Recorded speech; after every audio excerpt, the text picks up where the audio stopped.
Assalomu alaykum. Assalomu alaykum. Aka bilan harakatlanish mumkinmi? Shaxsizga aniqlik kiritib bo'lmaydi. Qanaqa? Maskadami? Ha, maskada. Aka bug'imi tushunmayman men sizni. Men hamma taniydi aka. Men tanimayman-da sizni. O'z tanimaysiz, men siz hozir yuzimni ochmayman, necha yildan beri bekitib yuraman yuzimni aka. Meni ham o'zimni mana shunaqa qoidalarim bor. Prinsipim bor, men shu yuzimni bekitib yuraman. Men sizga hozir syomka qo'yib keyin tushuntiraman nimagaligini. Yo'q, bilaman, maska mumkin emas. Xo'p, to'g'rimi? Xo'p, men sizga tushuntirib beraman nomni. Syomka olib, keyin men sizga nimaga maska yuraman o'zi hammasini tushuntirib beraman. Akalar assalomu alaykum. Charchaysizlarmi? Assalomu alaykum. Qanaqasiz? Sog'laringiz. Videoga olamiz. Hozir sizlarni boshqa o'zim tanlayman bitta odamni. Shu sizlarni ko'rsatamiz. Qaysi kasb egaliklarini aytsalar, shu odam 500 mingdan ular ham yutib oladi, sizlar ham yutib olasizlar. Pul yutib olishingizni xohlayapman. Faqat bitta narsa, mana shu akalar ham hozir ushab turmaylik, vaqtini olib, nima kasb egaligini topsangiz, pul yutib olasiz. 3 ta shansingiz bor. Har bitta yo'qolgan shansingizni 100 ming so'm olib tashlayman. Yutib olishga summangiz, yutib oladigan summangiz 500 ming. Agar bittada topsangiz, okamga 500 ming yutib ketadi.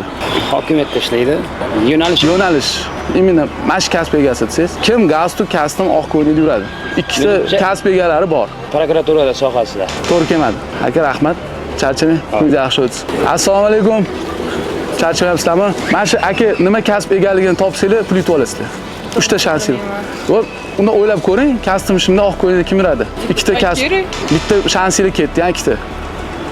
Qoldi. Biznesmen? Yo'q, biznesmenga o'xshagan, lekin yo'q. Bitta qoldi.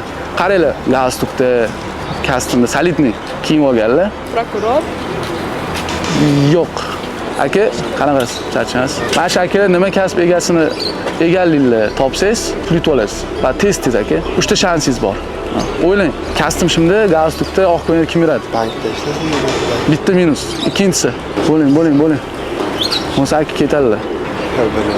Charchang. Aka rahmat qopti. Uzr lekin vaqtingizni olib qo'ydik. Obedga ketyapsizlar menimcha. Yoqimli ishtaha. Sog' bo'linglar. Do'stlar, ko'rdinglar o'zinglar. Hech kim okani qattiq ishlashini topa olmadi. Shuning uchun sizlardan so'rab qolaman, kommentariyaga tez yozib tashlanglar, okalar qattiq ishlashini. Topgan odamni o'zim tanlab, mana shu 500 ming so'm kartalariga o'tkazib beraman. Sog' bo'linglar. Ketdik.